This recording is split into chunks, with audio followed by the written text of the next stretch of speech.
തദ്ദേശ തെരഞ്ഞെടുപ്പിൽ തോറ്റതിനു പിന്നാലെ ഗവർണർക്ക് മുന്നിൽ മുട്ടുമടക്കി മുഖ്യമന്ത്രി പിണറായി വിജയൻ. വൈസ് ചാൻസലർ നിയമനത്തിൽ മുഖ്യമന്ത്രിയും ഗവർണറും തമ്മിൽ ഒത്തുതീർപ്പായിരിക്കുകയാണ്.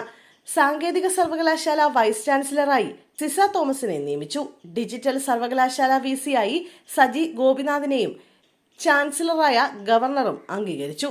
സിസ തോമസിന്റെ നിയമനത്തിൽ സർക്കാർ വഴങ്ങിയിരിക്കുകയാണ്. നിയമനം സംബന്ധിച്ച ലോക്ഭവൻ വിജ്ഞാപനം പുറത്തിറക്കി. നാളെ സുപ്രീം കോടതിയെ തീരുമാനം അറിയിക്കും. ഈ തീരുമാനം സുപ്രീം കോടതി അംഗീകരിക്കുമോ എന്നതാണ് ഉയരുന്ന ചോദ്യം. വിസി നിയമന തർക്കത്തിനിടെ ഗവർണറും മുഖ്യമന്ത്രിയും ലോക്ഭവനിൽ കൂടിക്കാഴ്ച നടത്തിയിരുന്നു. ക്രിസ്മസ് വിരുന്നിന് ഗവർണറെ ക്ഷണിക്കാനെത്തിയതായാണ് ഔദ്യോഗിക വിശദീകരണം.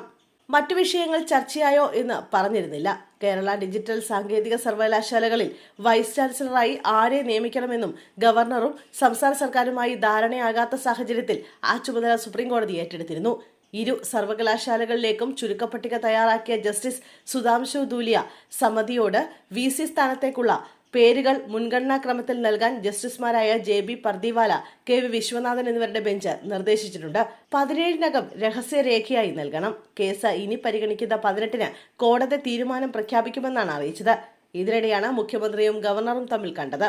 ഇതോടെ എല്ലാ പ്രശ്നവും തീർന്നു. സർക്കാരും ലോക്ഭവനും വീണ്ടും ഒരു മനസ്സായി.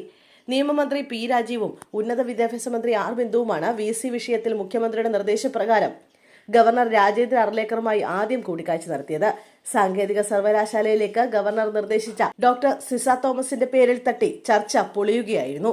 ഇരു സർവകലാശാലകളിലേക്കും മുഖ്യമന്ത്രി നിർദ്ദേശിച്ച ആദ്യ പേരുകാരുടെ കാര്യത്തിൽ പുനഃപരിശോധനയാകാമെന്നും എന്നാൽ ഡോക്ടർ സിസയെ അംഗീകരിക്കാനാകില്ലെന്നും മന്ത്രിമാർ വ്യക്തമാക്കി. സർക്കാർ ഗവർണർ ചർച്ചയിൽ തീരുമാനമാകാത്തതിനെ തുടർന്നാണ് സുപ്രീം കോടതി ഇടപെടലുണ്ടായത്. സിസ തോമസിനെ അംഗീകരിക്കില്ലെന്ന് സുപ്രീം കോടതിയെ സർക്കാരും അറിയിച്ചിരുന്നു. ഇതിനിടെയാണ് ഒത്തുതീർപ്പ് ഫോർമുലയുണ്ടാകുന്നത്. തദ്ദേശത്തിലെ തിരിച്ചടിക്ക് പിന്നാലെയാണ് മുഖ്യമന്ത്രി വിട്ടുവീഴ്ചയ്ക്ക് തയ്യാറായത് എന്നതും ശ്രദ്ധേയമാണ്.